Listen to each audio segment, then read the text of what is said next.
How disrespectful can you be? I mean, I can't think of a better way to tell the families of fallen military heroes that you couldn't care less about them. I know there's a lot of current and former service members in this audience, so let me go ahead and do what our fearless leader John Biden should have done yesterday. I think I speak for the vast majority of the American population, and I'm almost certain I speak for everyone in this audience when I say, thank you for your service. If you're the wife or husband, if you're the child of someone in the military, thank you for your sacrifice. Don't let what John Biden did yesterday discourage you. Don't listen to Omar Elon. Don't listen to Rashid Tlaib. You are appreciated.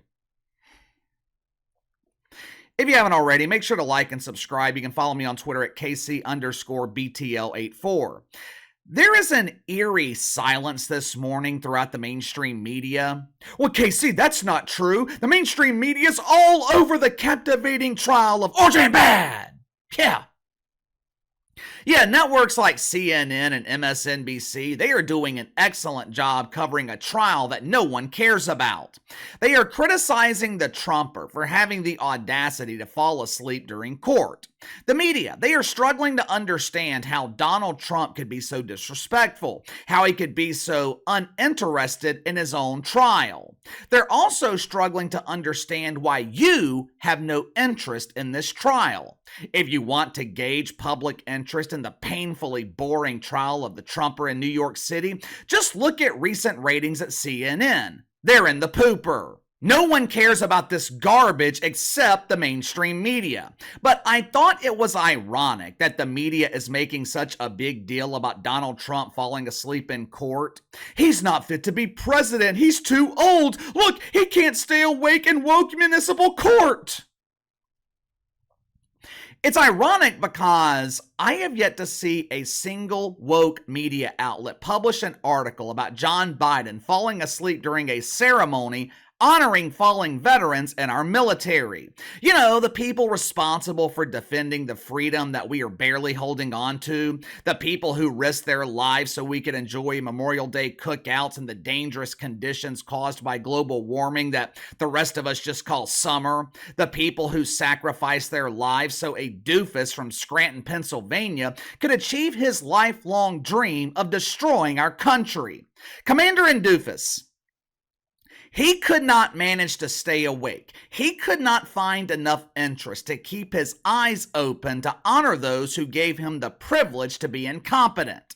Yesterday, John Biden, he attended a Memorial Day ceremony at Arlington Cemetery. Now, if this ceremony was being held at Woke Cemetery, honoring heroes like the donut diva Brian Stelter or the original huge embarrassing failure Bomani Jones, Johnny B. Biden, he would have no trouble staying awake. But when it comes to honoring our military, Johnny, he can't generate the interest. Watch for yourself.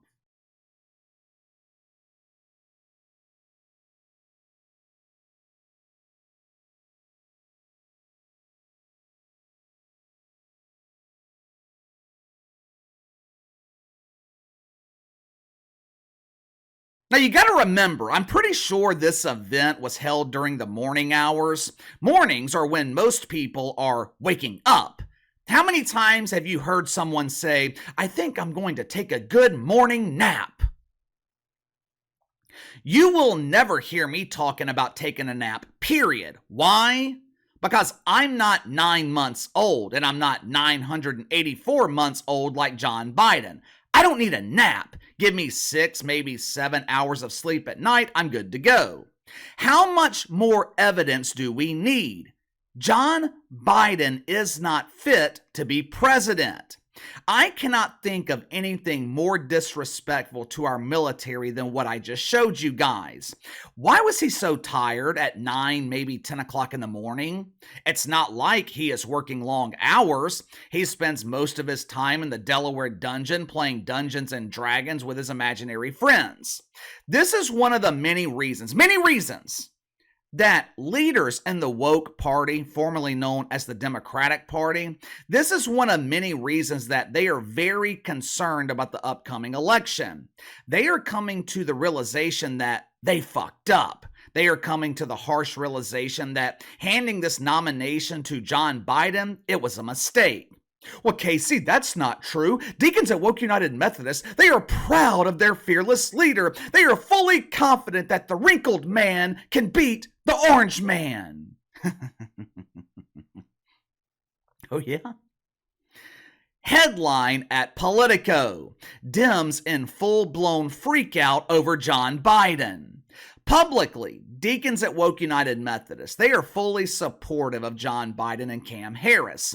But according to Politico, that public support is an illusion. Behind the scenes, the foundation of that support, it's laid on sand instead of the big stiff wood. Basically, woke leaders, they are doing what they do best and lying about their confidence in John Biden publicly.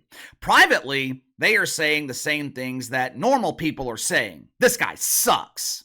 But to their credit, I guess, deacons at Woke United Methodist, they know they can't run on Johnny's record. I mean, how do you convince the public that the southern border is under control when entire villages of straw huts in Guatemala are completely empty?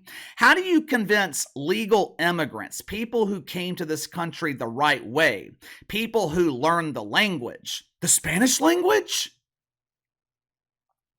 No, the English language? You know, the language you are listening to right now, the language that John Biden is currently learning through Rosetta Stone. How do you convince legal immigrants to vote for John Biden when they had to bust their ass to make it here? And all the while, he is providing financial support to what he calls undocumented migrants. He's putting them up in luxury hotels, feeding them filet mignon with Grey Poupon. How in the hell do you convince people to vote for this ongoing disaster? The truth is, you don't. So what do? Obviously, you can't convince people that John Biden is competent. God forbid Father Time catches up to Johnny B and Cam Harris becomes president. You damn sure couldn't convince people that she would be any better. But KC, pending confirmation from my biologist, Cam would be the first president who identifies as a woman. That would be amazing!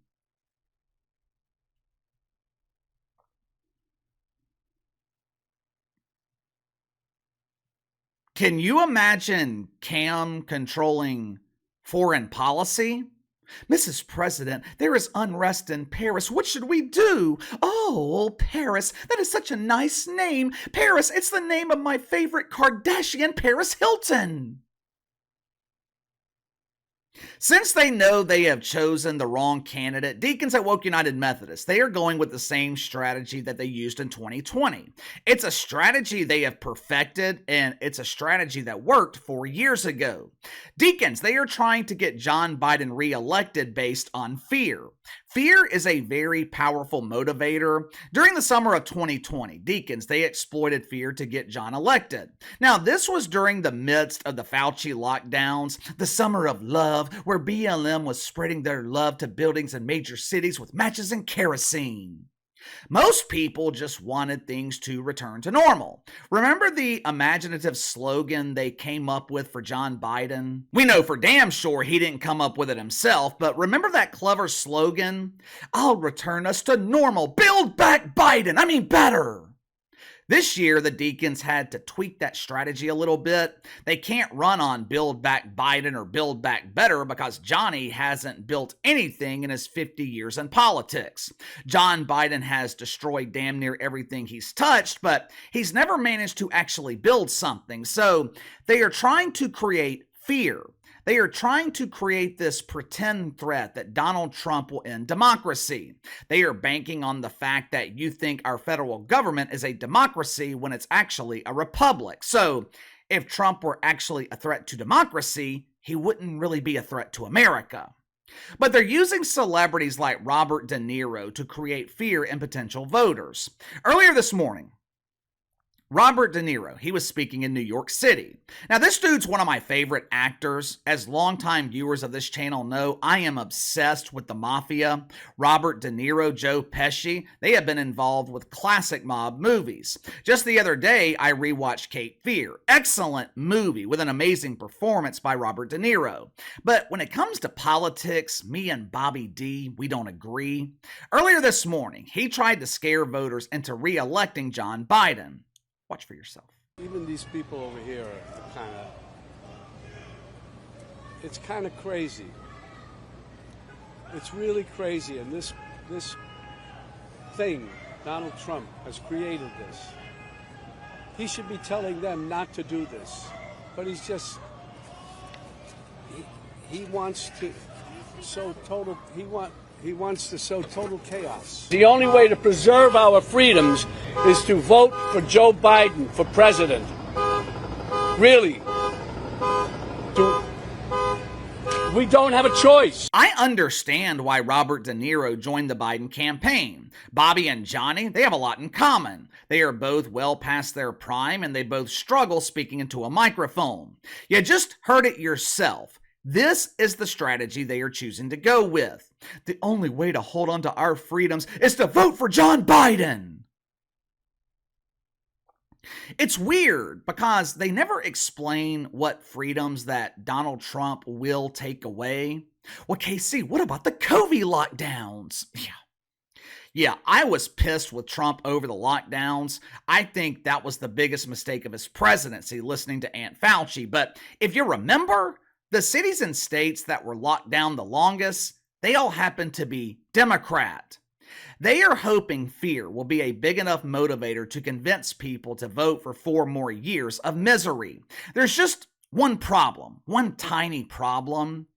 Fear is effective when people are comfortable. Fear is effective when people are complacent, when they're happy. Typically, fear is ineffective when people are broke. Fear doesn't work when people have absolutely nothing to lose. Kind of hard to scare someone when they don't have anything to lose. And right now, people have nothing to lose by voting for Donald Trump. We already know what we are going to get with John Biden. Cartons of eggs that are so expensive, you expect the eggs to be golden. Half a tank of gas costing as much as half a pint of whiskey. Tension all over the world because our fearless leader isn't feared. None of this was happening when Donald Trump was in office. I don't know about you guys. I'll deal with the mean tweets. I'll deal with the questionable behavior on social media. John Biden, he might be well behaved on Twitter, but that's only because he doesn't know how to use it. At this point, people really have nothing to lose by voting for the Trumper. And the deacons, along with their pretend friends in the mainstream media, they know it. But give me your thoughts on this. Johnny B. Biden catches a morning nap at a service to honor fallen heroes in our military. Can you think of anything more disrespectful? Also, do you think they are using fear to get John reelected? If so, will it work? Worked in 2020. Will it work in November? You let me know. Sound off in the comments below. Like, subscribe, share the video. Appreciate your support. Best way to contact me is by email at btlkc84@gmail.com, KC_BTL84 on Twitter, and I'll see you guys later.